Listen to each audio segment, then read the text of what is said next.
Hey Optimancers, Chris here. For the next 3 weeks, I want to talk about DMing. I do a lot of DMing these days, and I've always done some DMing, usually about 50-50. I do about half DMing, half playing for the last few decades. And so I have a lot of experience on both sides of the screen. Now, I think I've actually learned probably more about DMing on the player side of the screen, though, because I see other DMs and I see things that I do like and other traits that I do not like. And I try to learn from those so that when I am ending up on the DM side of the screen, I am doing the things that I like as a player and not doing the things I don't like as a player. And I do think that has made me a better DM. And today I would just want to share some of those things, what I think are the best traits of DMs and what I think are the worst traits of DMs. This is all my opinion, of course. I actually don't really watch. I know there's a ton of YouTube channels out there that talk just about DMing, and they go over it in detail week after week after week. And to be honest, I have watched very few of those videos because I already have pretty set opinions on what I think a DM should do. So today we're just going to talk about the best and worst traits of DMs. Next week, what I want to do is get into detail about what I do to try to make my campaigns engaging for players. And then the final week, what I want to talk about is building encounters for your campaign.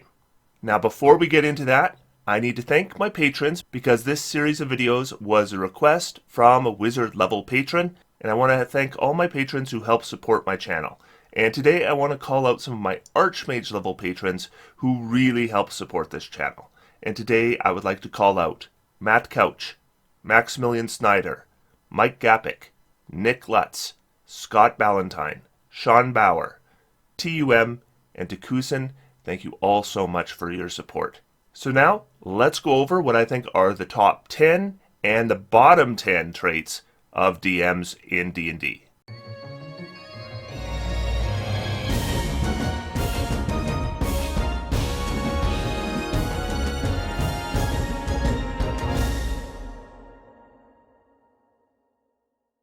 So what I'm going to do today is I'm going to go over what I think are the best traits of a DM. And I'm going to list them down to the one that I think is the absolute best. And then I am going to talk about the worst traits of DMing. And I'm going to list them down to the one I think is the absolute worst trait for a DM. In both cases, naturally, these are just my opinions and my experiences. So let's start with the best traits. Number 10. Involve the backstory of a player. Now, I encourage my players to make a backstory. I'm not looking for a novel, just at least a few paragraphs about where your character came from and what's important to them. And I use this as a tool as a DM to look for things that I might want to include in my campaign. And I can usually tell just by reading a backstory how invested the player is in it. Did they just provide a backstory just so that there was something there?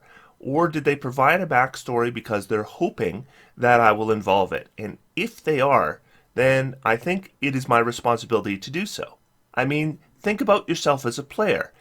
If your DM has asked you to write a backstory, or even if they haven't, if you've taken the time to do so, and you've come up with something that you think is interesting and engaging, you want the campaign to somehow address it. And when it does, that's a thrill.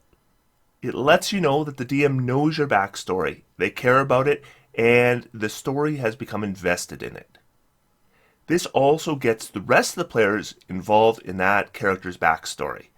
And that gives opportunities for role-playing, it gives opportunities for character development, and it increases engagement in your campaign. Number 9, give every character a moment. Nothing's worse than feeling like you're a background character in the story. The PCs are the stars, and every character should have something to feel like they're the star. There maybe should be a subplot that involves them specifically, or maybe it's a moment in combat where they're recognized by an enemy.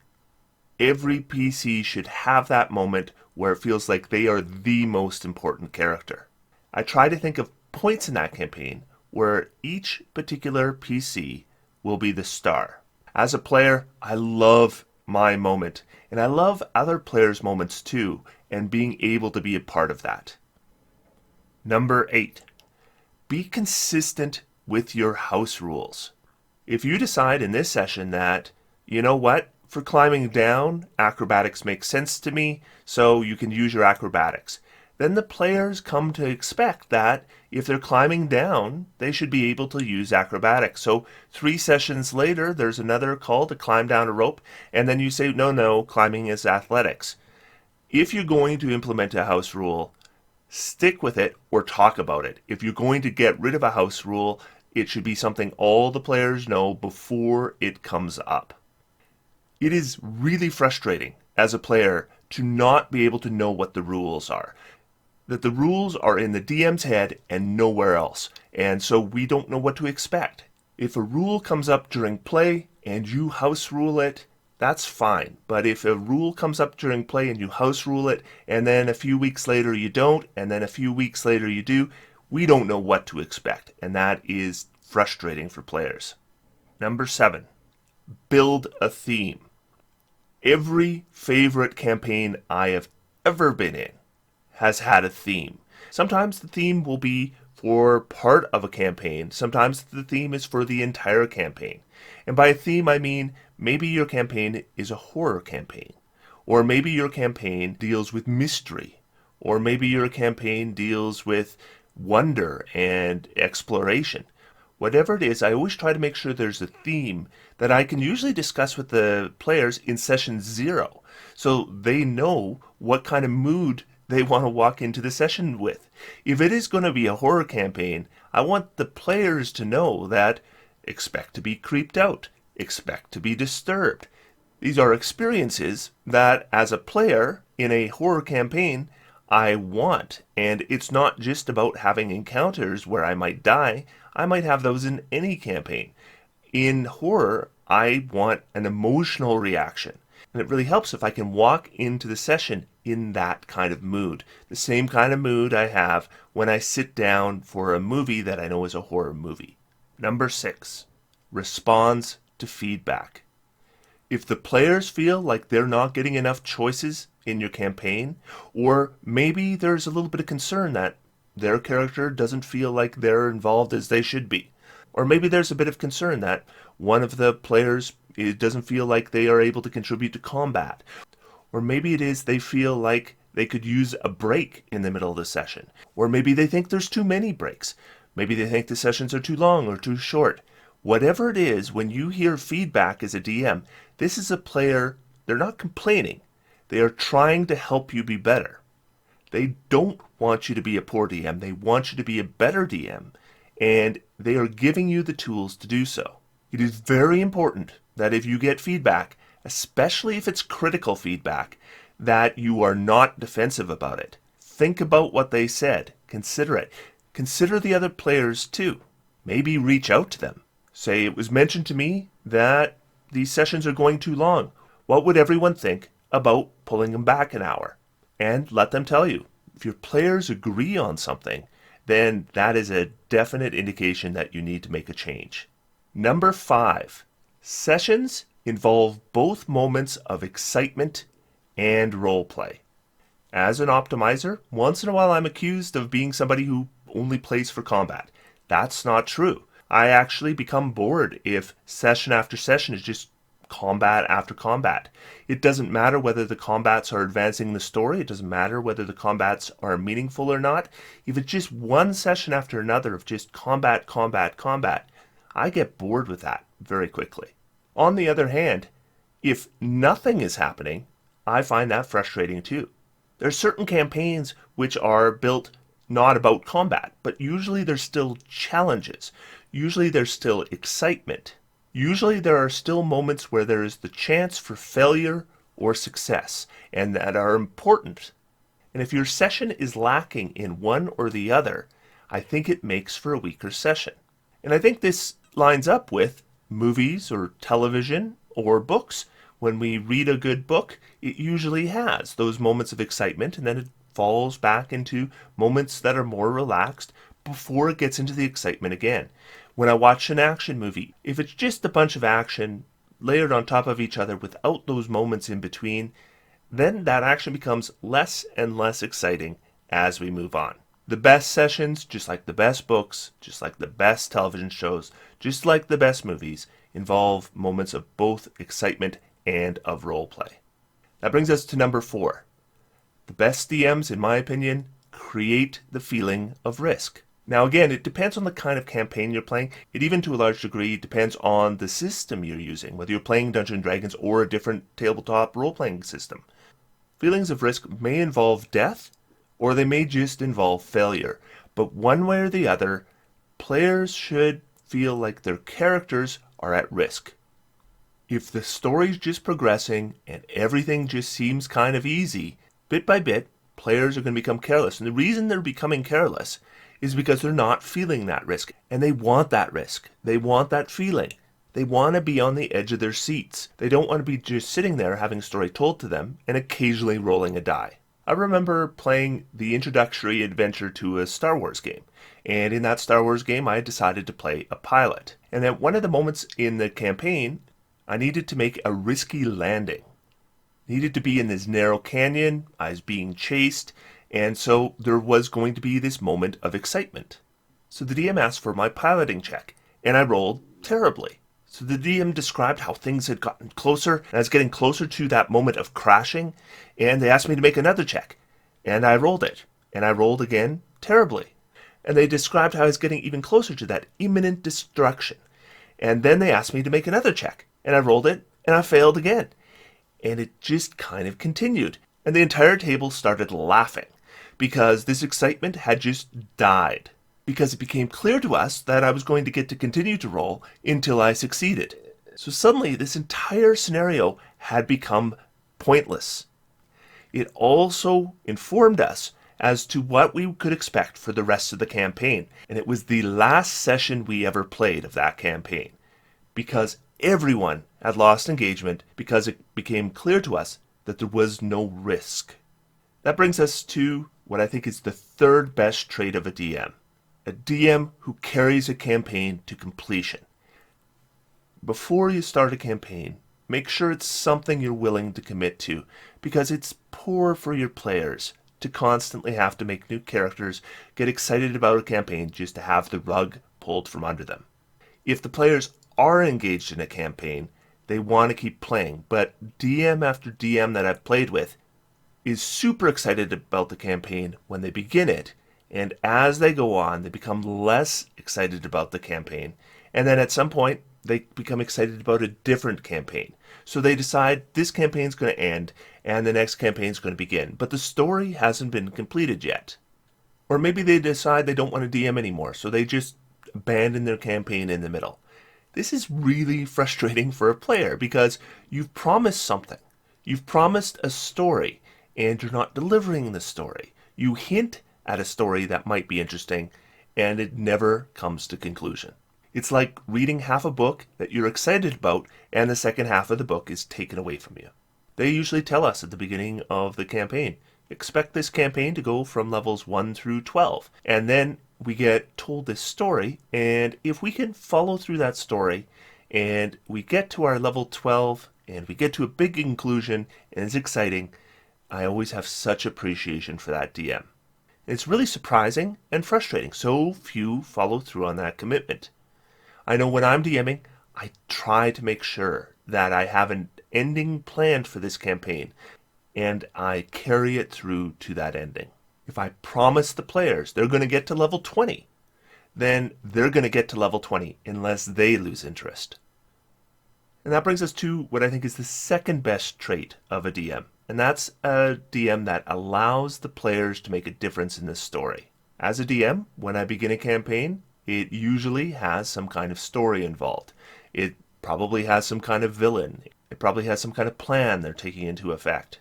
Maybe it has rival good guys. Maybe it has multiple subplots. Whatever it is, I usually have an outline as to what I think will probably happen in the story.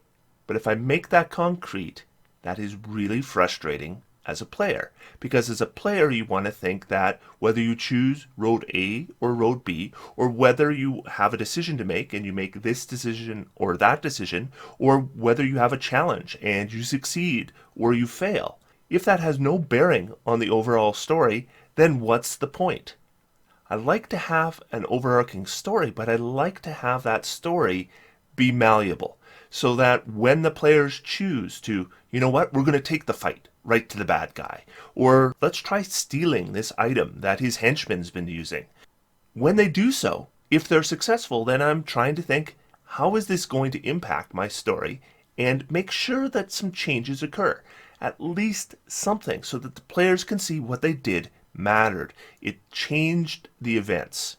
This is basically called empowerment, empowering your players to have an impact on the campaign world. And the number one, absolutely best trait of a DM, in my opinion, is the DM who takes the time to plan. One of my favorite DMs and one of my least favorite DMs is the same person. And this person sometimes would show up prepared for sessions and sometimes would show up unprepared for sessions. And the difference between them was day and night. When the session is prepared for, the players can tell. And when you have walked in and figure you're going to fake it, they can tell that too. But the worst thing is when you're trying to wing it and suddenly you have to think about something creatively. And coming up with true creative ideas takes time. It's not the kind of time you have in the seconds you have to make decisions when you're winging it. And so suddenly the combats, they're uninteresting. The storyline is uninteresting. The NPCs are uninteresting because you don't have time to come up with anything exciting and interesting and creative. Creativity is something that you need to be able to sit down, relax, and let yourself do. And you just don't have that setting while you are DMing. And it doesn't matter if you're playing a published campaign. Published campaigns still have NPCs you need to put your own spin on.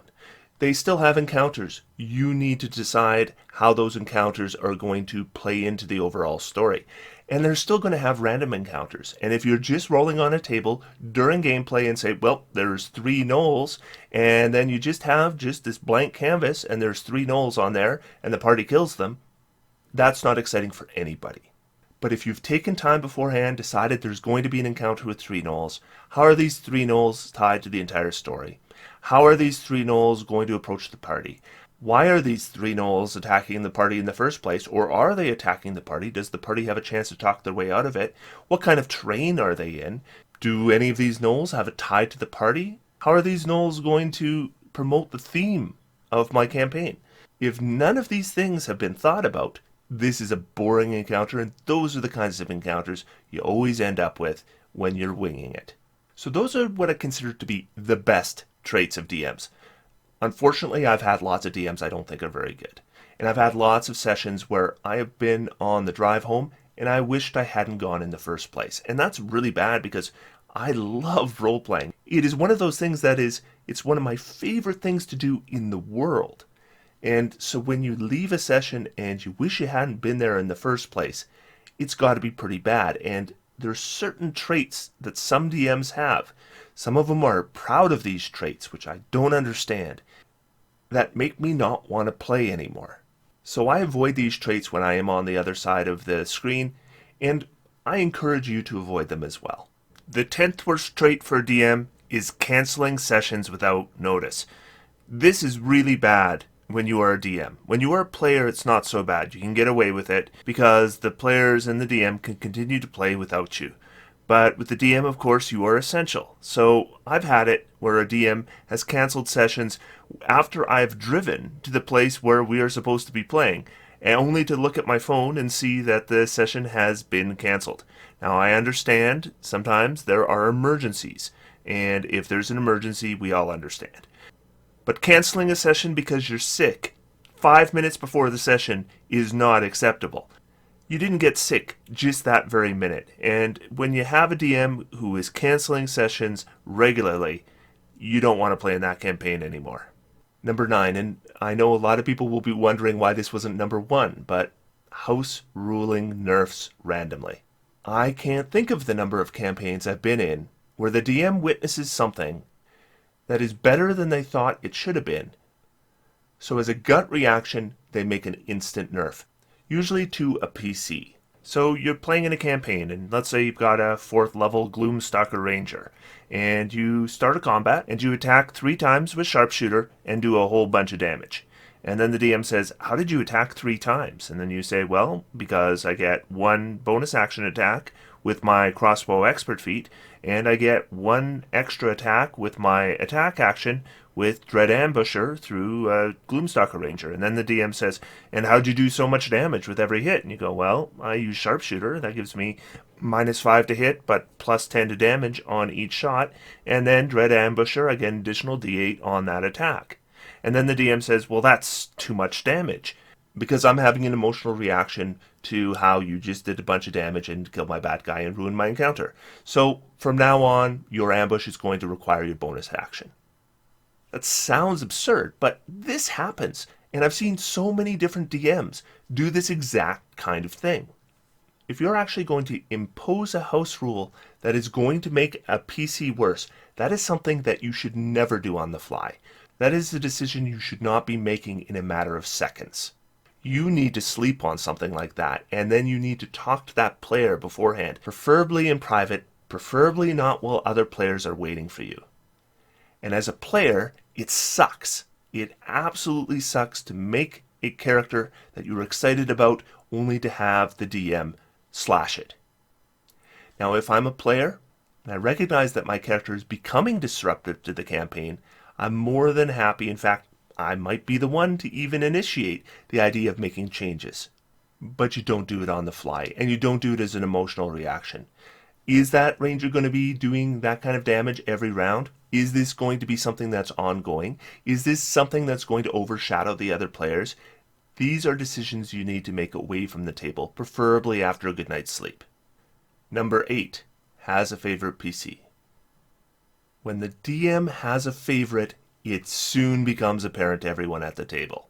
All the subplots, all the NPCs, all the combats, they seem to center around one player, and their backstory is constantly referenced to in this story, and this character that you've made is ignored, and the character that all the other players have made are ignored over this one PC. This is no different than sitting in class and the teacher has a favorite student, or a son or daughter who is the favorite of the parents and the other siblings having to be around that. It always creates a negative environment. If you as a DM are excited by a player character, that's great. But if you favor them, that is frustrating for everyone else. And it's not just story stuff. I've seen DMs have favorite PCs that when they make rulings, suddenly are in favor of that PC who didn't need the help. Suddenly there's a fantastic magic item that shows up that just happens to be the favorite PC's type of weapon, and suddenly not only are they doing more damage than everyone else, they're overshadowing them even more. I've had it where a player asks if they can use acrobatics to climb a wall, and the DM says, no, obviously that's athletics you need to use, so you need to roll athletics. And then sessions later, the favored PC asks if they can use acrobatics to climb the wall, and guess what the answer is? The answer is yes, of course it is. This is so annoying. Don't do this. Number 7. Constantly takes time to look up things that are unimportant. Is it necessary for you to take 10 minutes out of the game in order to look up a rule? You need to think about that. If it is not necessarily going to be an incredibly important role or an incredibly important ruling, then make it up if you don't know the rules. It's okay. Let's just keep the story moving forward. If there's a life and death situation and the rules are really important and 10 minutes need to be taken out to find out the rules then, okay, I get it. But if it is not that important, please don't take a bunch of time looking up a rule. I mean, if it's going to take you 5 seconds, that's one thing. But if it is going to take you 5 minutes, you need to think about how important it is to know that rule. And it is just boring. It's boring for a player to wait for the DM to look up a rule. That brings us to number 6. And this is a DM that calls for rolls that are unnecessary. I know some people are just in love with dice. This is kind of a meme almost now, where players talk about their love of dice. I like dice just fine. But when I think of a role-playing game, I'm thinking of role-playing, not just making rolls. If I can't succeed on the perception check, don't call for a roll. There's no point in me taking the time to roll and work out my result. And if there's no chance for me to fail on that check, again, why call for a roll in the first place? Just let me know what happened. The only time to call for a roll is if the result of the roll is going to make a difference. Now, maybe it's a case where you're automatically going to succeed on a check, but you're thinking about what degree of success you're going to have. Okay, I can see if that has something to do with the total results, why you did call for a roll. But if it's going to be something that makes no difference at all, you roll a 1, you fail, you roll a 20, you fail. Just save us the time. Don't have us roll in the first place. It's really disappointing. You rolled a natural 20 and you failed. Or you roll a natural 1 and you succeed. That's disappointing as well, because what was the point of the roll in the first place? You took all the excitement of making a roll and took it away, because now after the fact you've made it clear that the roll didn't matter. And what's just as bad is just constantly calling for rolls. You need to make a campfire. Well, make a survival check. Well, now we need to set up the tent. Well, then that requires some other kind of check. If you keep calling for rolls over and over and we're just rolling and rolling and rolling, we don't have time for role playing, and it just slows down everything. And that brings us to number 5. This one I know is very widespread. Don't railroad your PCs. And if you don't know what I mean by railroading, I mean that the DM has come in with a very, very structured story. The players are going to start here, they're going to finish here, and this is the path they're going to take from point A to point B. And you go through this encounter, and then this happens, and then this thing happens, and then this thing happens. And the players aren't making any choices. They're just going through this set scenario, one thing after another after another. And I'm trying to think if I've played a campaign where I've been railroaded that I've really enjoyed. I have definitely played in some campaigns where I've been railroaded that I didn't hate, just because other things about the campaign were good, but none of them I've really enjoyed. And that brings us to number 4, and that is a DM who plays a DMPC. It is okay in your campaign to have powerful NPCs. It's okay to have powerful NPCs who help the party.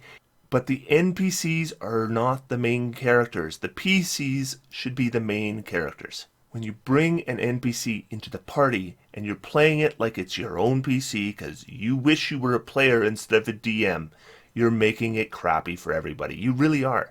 Because inevitably, that NPC is going to end up overshadowing the players. And when they overshadow the players, then everyone at your table is having a bad time but you.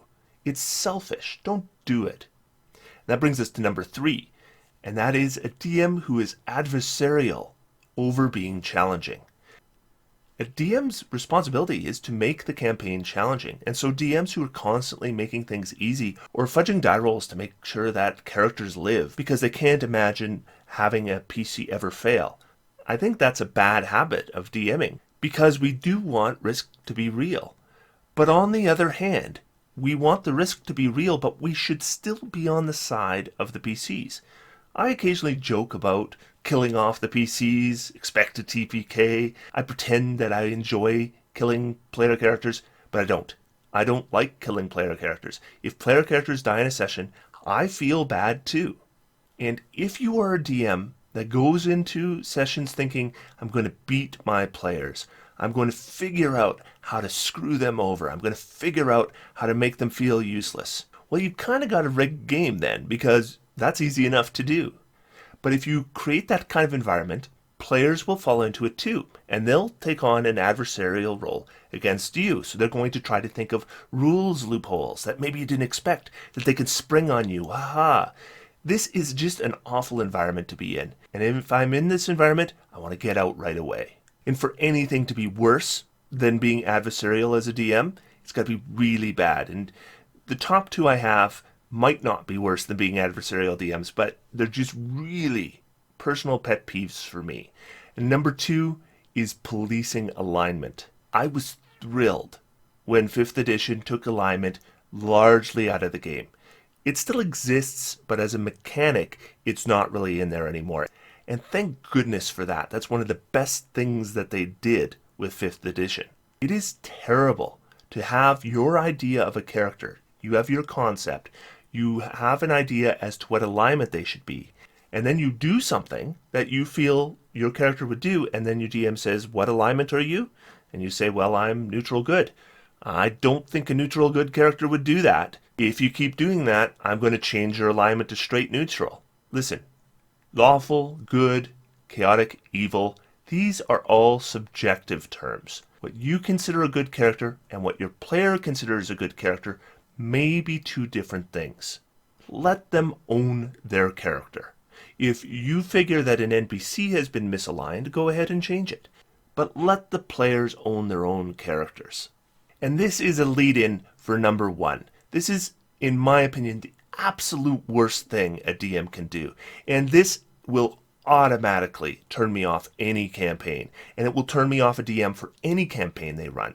Because as soon as a DM does this, you know it's somebody you don't want to play with. And that is telling the player what their character would or should do. Or what their character wouldn't or shouldn't do. Sometimes, as a DM, you get it in your head how you would like a scenario to go. I recently had a campaign where I had an encounter where the players are looking for a diamond. And the reason they're looking for a diamond is because there was an NPC who died and they're trying to get them raised. And they came across an NPC. And this NPC happened to have a wedding ring. And the wedding ring had the diamond that they needed.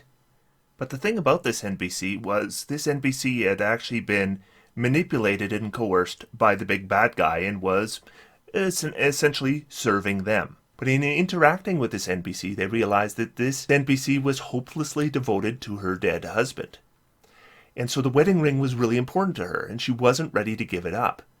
So the players kind of discussed it, and they decided that, maybe we should just help her out with this diamond. And in role-playing, they swore an oath to her that they were going to help her by using her diamond to bring her husband back.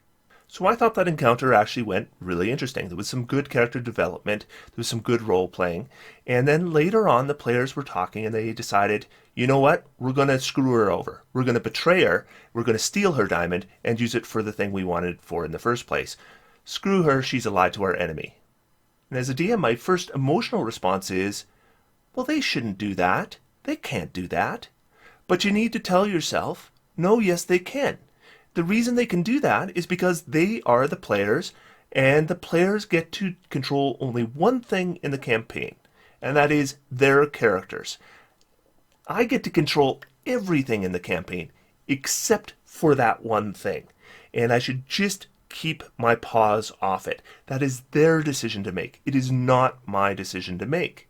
I had certain ideas in my head as to who their characters were. Turns out they're not who I thought they were. That's fine. That is their decision to make. It's not my decision to make. I cannot force them into an action that they don't want to do, or even pressure them. It is their decision to make, not mine.